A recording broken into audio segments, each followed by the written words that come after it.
बिस्मिल्लाहिर्रहमानिर्रहीम। अस्सलाम वालेकुम दोस्तों, वेलकम कहते हैं आपको अपने YouTube चैनल ब्रेकिंग न्यूज़। आप दोस्तों के लिए लेके आएंगे पाकिस्तान के साथ साथ अफगानिस्तान के लिए भी फ्लैट्स ऑपरेशन बहाल कर दिया गया है। तो दोस्तों, कौन सी तारीख हतमी दे दी गई है? वज़ारत दाखिला की जानिब से हतमी फैसला का आगाज़ भी हो चुका है और तारीख भी मेंशन कर दी गई है। इस वीडियो को मुकम्मल तफसीलात के साथ हम आप दोस्तों के साथ इस वीडियो को शेयर करेंगे।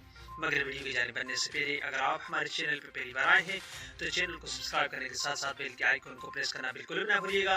जो भी हम सऊदी अरब के रिलेटेड गल्फ न्यूज़ के ममालिक से रिलेटेड न्यूज़ बनाएंगे उसका नोटिफिकेशन आप दोस्तों तक हर वक्त पहुँचता रहा। आप वीडियो को लाइक कीजिए और अपने दोस्तों के साथ इस वीडियो को शेयर कीजिएगा। तो दोस्तों, फ्लैट्स के बहाली के हवाले से सऊदी फॉरेन मिनिस्ट्री ने अनाउंसमेंट की है, यानी वज़ारत दाखिला की जानिब से अनाउंसमेंट किया है और अच्छी अपडेट सामने आई है। ऑपरेशन बहाली के हवाले से अफगानिस्तान और पाकिस्तान के लिए फ्लैट्स डायरेक्ट बहाल करने के हवाले से आगाह करते हुए कहा कि 30 सितंबर यानी 30 इस मंथ के 30 सितंबर को फ्लैट्स बहाल करने का ऐलान कर दिया गया है। वज़ारत दाखिला की जानिब से मज़ीद कहा गया है कि जो रिक्वायरमेंट्स यानी जो रिक्वायरमेंट है सऊदी अरब के आने के लिए कोरोना के तहत जो कोविड-19 के तहत जो शराइत लागू की हैं उनको फॉलो करते हुए आप सऊदी अरब के अंदर दाखिल हो सकेंगे।